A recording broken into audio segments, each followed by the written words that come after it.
सुनी सुनाई नए सब सच, श्राप या डर, हिम्मत है भूत या फ्राइडे। क्रिसमस बच्चों का सबसे मनपसंद त्योहार। ये वो पल है जब हर मासूम दिल सेंटा और उनके तोहफों का इंतजार करता है। हम सेंटा की कहानी सुनते हैं जिसमें हमें सिखाया गया है कि ये रात उजाले, नेकी और भलाई से भरी है, लेकिन हर रोशनी के पीछे एक गहरा अंधेरा छुपा होता है। सेंटा के परिवार की असली कहानी में भी एक ऐसा ही कड़वा और पुराना सच है जिसे बहुत लंबे समय से छुपाया गया है। एक राज जो कैरल्स में नहीं बल्कि शैतानी किताबों में गूंजता है। ये सच है क्रैम्पस का, जिसे कई लोग डर के मारे ब्लडी सेंटा भी कहते हैं। वो सेंटा क्लॉस के हर तोहफे से जलता है। जहां सेंटा प्यार बांटता है, वहां उसका बड़ा शैतानी भाई ब्लडी सेंटा सिर्फ तबाही, दर्द और मौत लाता है। आज की कहानी है यूकॉन टेरिटरी के बर्फीले शहर में अपने परिवार के साथ रहने वाले सैम और उसके छोटे भाई लियो की, जो कि बेसब्री से क्रिसमस का इंतजार कर रहे थे। और आज जब क्रिसमस है, उन दोनों भाइयों ने घर सर पर उठा रखा है। सुबह से सेंटा और उनके तोहफों का इंतजार हो रहा है। पर आज लियो और सैम अकेले थे। बहुत ज्यादा तूफान आने के कारण उनके मम्मी पापा दूसरे शहर में फंस गए थे। दोनों भाइयों ने घर के लिविंग रूम में इतने सारे खिलौने फैला रखे थे जैसे यहाँ भी एक खिलौनों का तूफान आया हो। दोनों भाइयों में बहुत लगाव था। सैम बड़ा था और इसी वजह से वो ही अभी घर और उसके छोटे भाई का देखभाल करने के लिए जिम्मेदार था।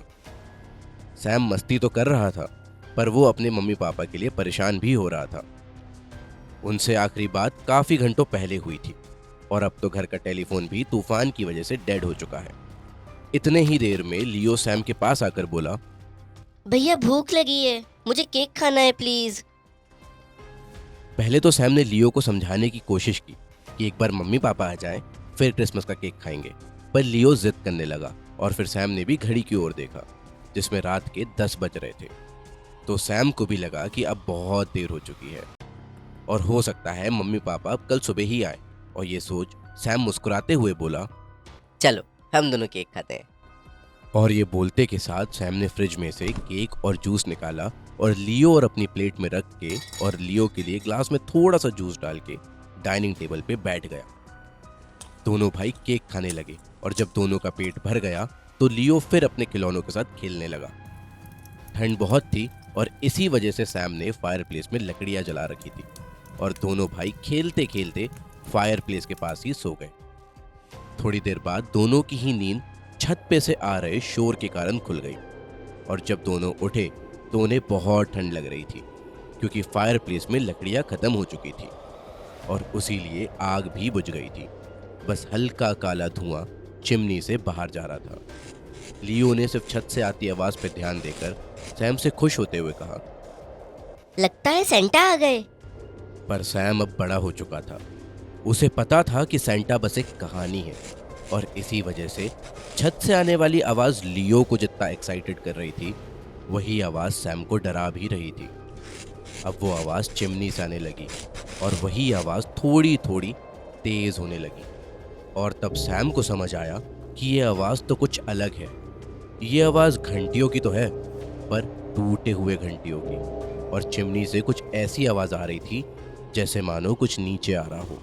और जैसे ही सैम चिमनी के थोड़े से करीब गया तो आवाज और तेज होने लगी। चिमनी में ऊपर से बर्फ पिघल कर गिर रही थी।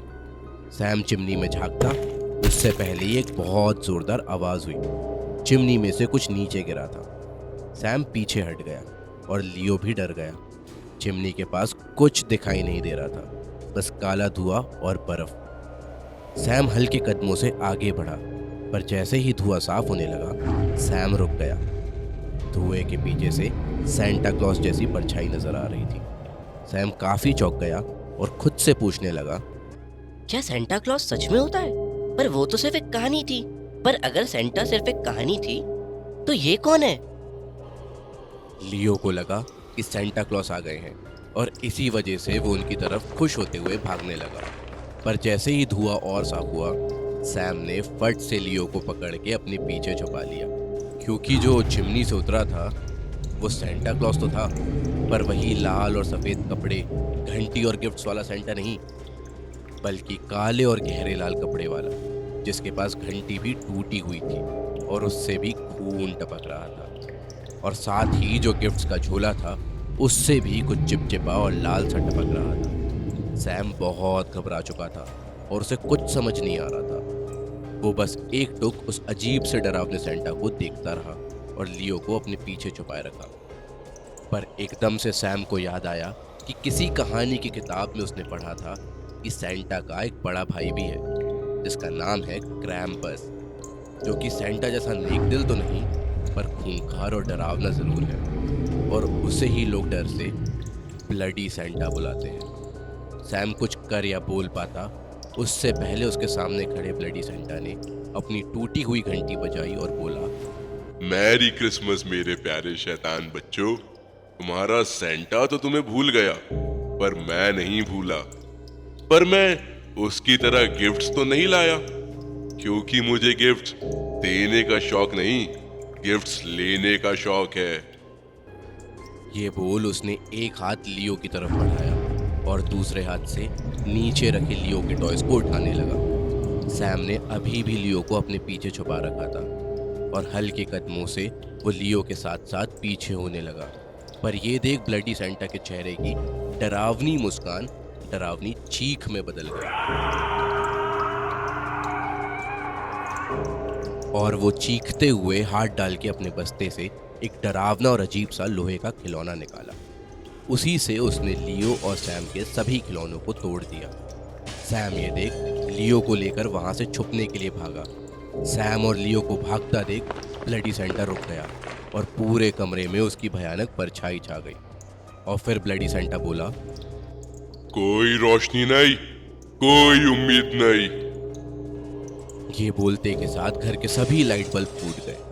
बस बची थी तो बाहर से आती रोशनी, और इसी अंधेरे के कारण सैम किसी चीज से टकराया और गिर गया और उससे लियो का हाथ छूट गया।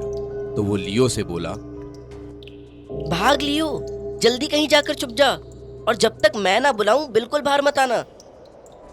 सैम की बात मानते हुए लियो वहां से डर के भाग गया, और सैम भी उठने की कोशिश में जब आसपास में टटोलने लगा तब उसे समझ आया कि वो डाइनिंग टेबल के कोने से टकरा के गिर गया था, और वो फिर उसी डाइनिंग टेबल के नीचे अंधेरे में छुप गया।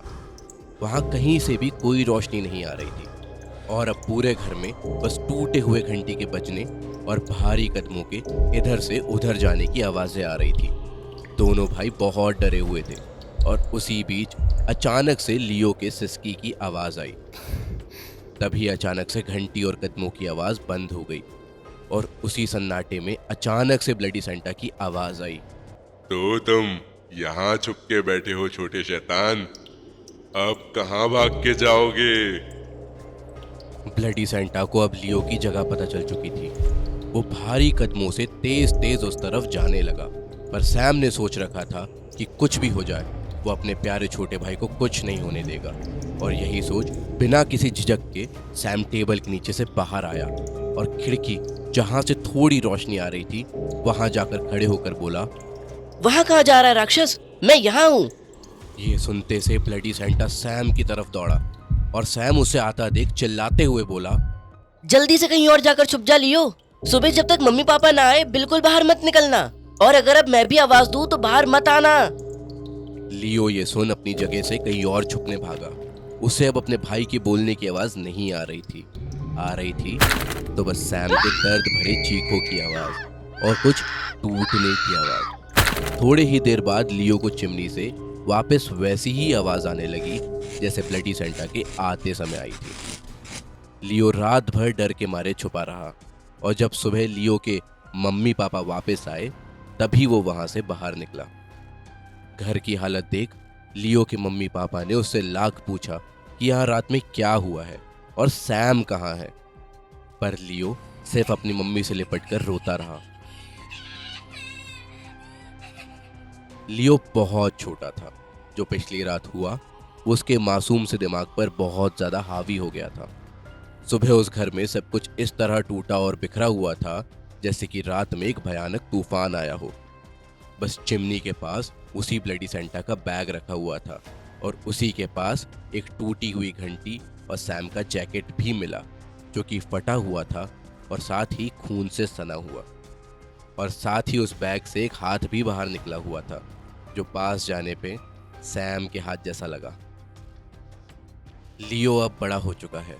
क्रिसमस अब उसके लिए बाकी बच्चों जैसा उम्मीद का नहीं, डर का त्योहार बन चुका है। अगर आपको भी लगता है कि क्रिसमस में कोई सेंटा नहीं आता, तो हो सकता है इस क्रिसमस आपका भी वहम टूटे और आपसे मिलने भी सेंटा आए।